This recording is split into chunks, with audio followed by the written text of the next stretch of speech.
बंदी छोर कबीर कहते हैं, आए हैं सो जाएंगे राजा रंक फकीर। एक सिंहासन चढ़ चले एक बंधे जंजीर।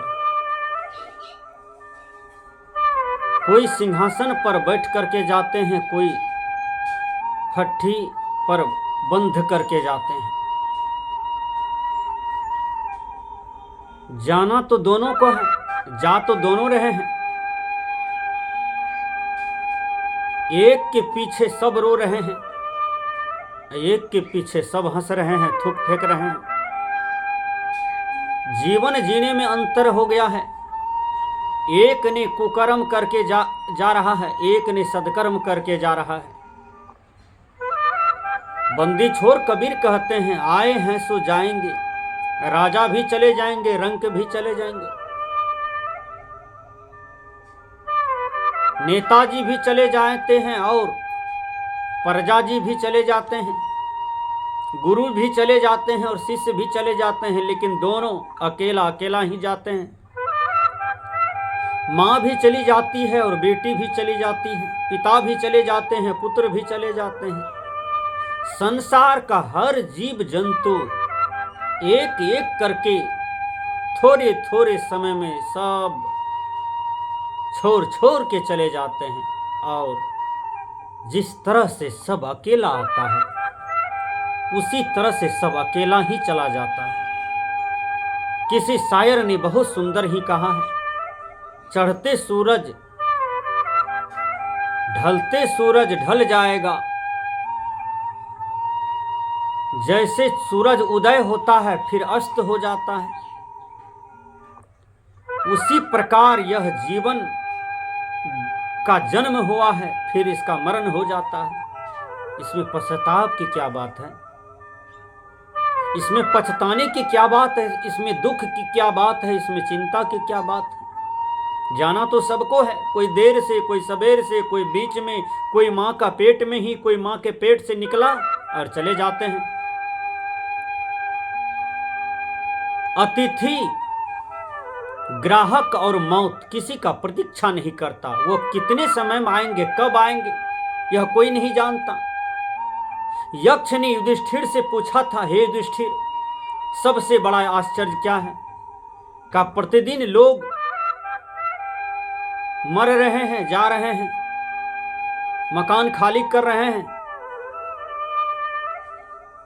और जो बचे हुए लोग हैं वो सदैव जिंदा रहना चाहते हैं। यह सबसे बड़ा आश्चर्य है। जो बचे हुए हैं वह सदैव जिंदा रहना चाहता है, यही आश्चर्य तो है। क्या जो बचा हुआ लोग है वो सदैव यहाँ रहेंगे? उसको ऐसा ही है कि मैं यहीं का हूं, यहीं रहूंगा और सब दिन रहूंगा। अरे अज्ञानी, तेरे बाप के बाप कितने बाप चले गए छोड़ छोड़ करके, तू यहीं रहेगा?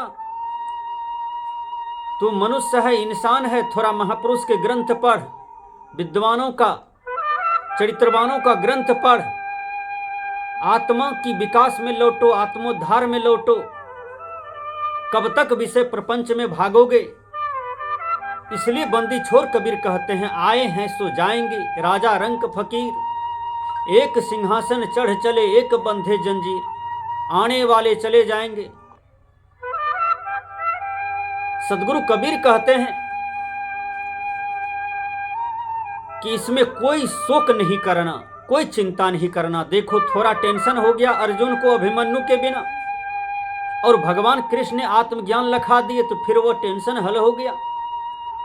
एक अच्छे सदगुरु का यदि तुम्हें दर्शन हो जाए, उसको ढूंढ करके निकालो। यह पृथ्वी में सब चीज है, उसके चरण में जाकर के अपने भ्रम को हटा निवारण कर लें और आत्मज्ञान की ओर लौटें, आपका जीवन का कल्याण हो जाएगा।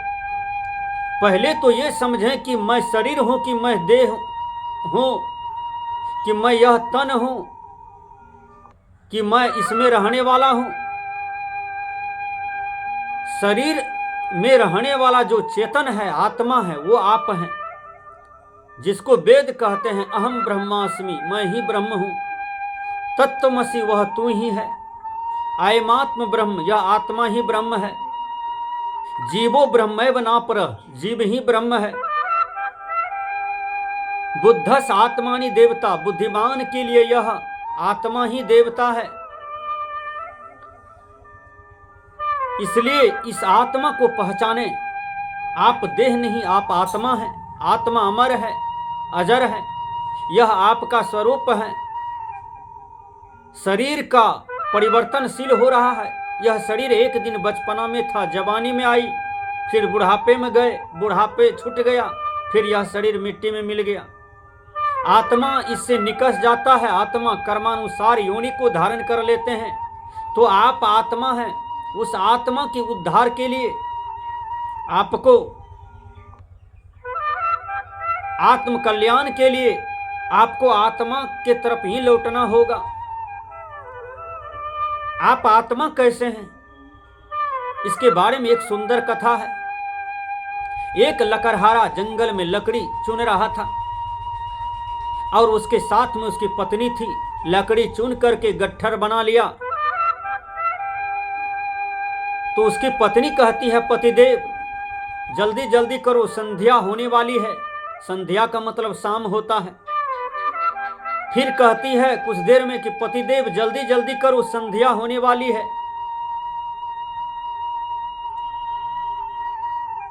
एक आदमी का गधा खो गया था।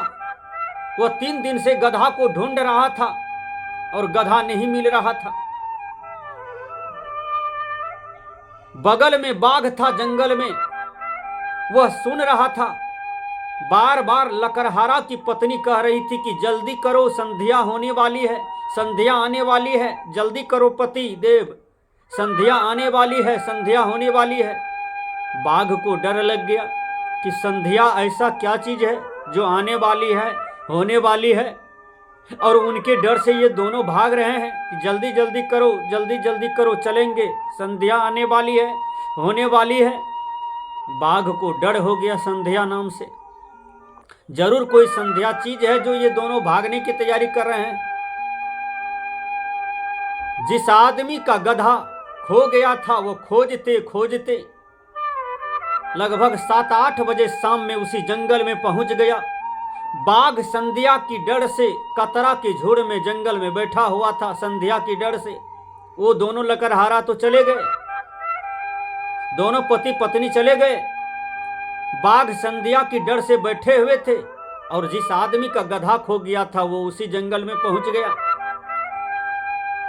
वो अंधेरा में समझा कि ये गधा मेरा है और यहां बैठा हुआ है। वो तो बाघ था, ओरिजिनल बाघ।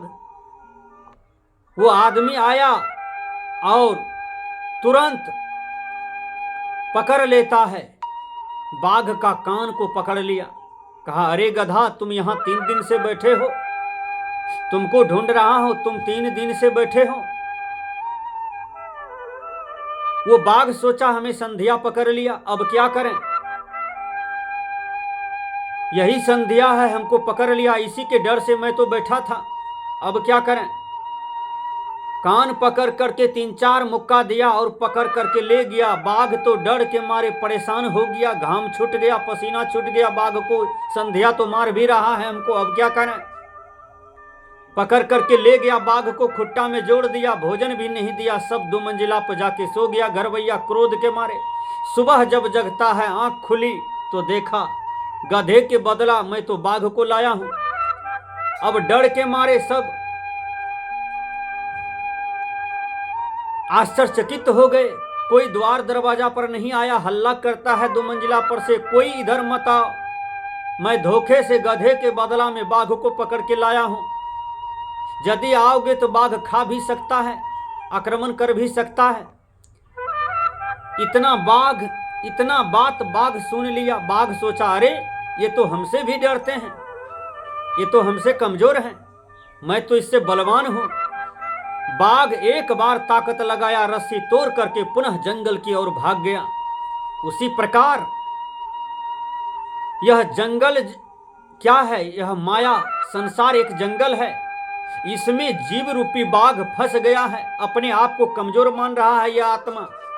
जब कोई सदगुरु इसको स्वरूप का बोध करा देता है, तुम तो शेर हो बेटा, तुम तो मस्त हो, तुम तो अविनाशी हो, तुम तो अमर हो, ये झूठा प्रपंच में तुम कमजोर हो, तुम तो बलवान हो, जब उसे अपने स्वरूप का बोध हो जाता है किसी सद्गुरु से, तब वह इनको त्याग करके वह बैराग रूपी सीढ़ी को पकड़ करके और संसारिकता का क्षणभंगुर सुख को त्याग करके वह अपने धाम को चला जाता है, जहां पर साधन करते हैं, ध्यान करते हैं, जहां पर अविचल शांति है, उसमें जा करके यह प्रतिष्ठित हो जाते हैं, ठीक वही बाघ के तरह। इसलिए हे मानव, आपका स्वरूप है आपका आत्मा, जो अविनाशी है, अमर है। आप आत्मा हैं। इसलिए आत्म कल्याण के लिए तुम्हें युक्ति से मुक्त होना होगा।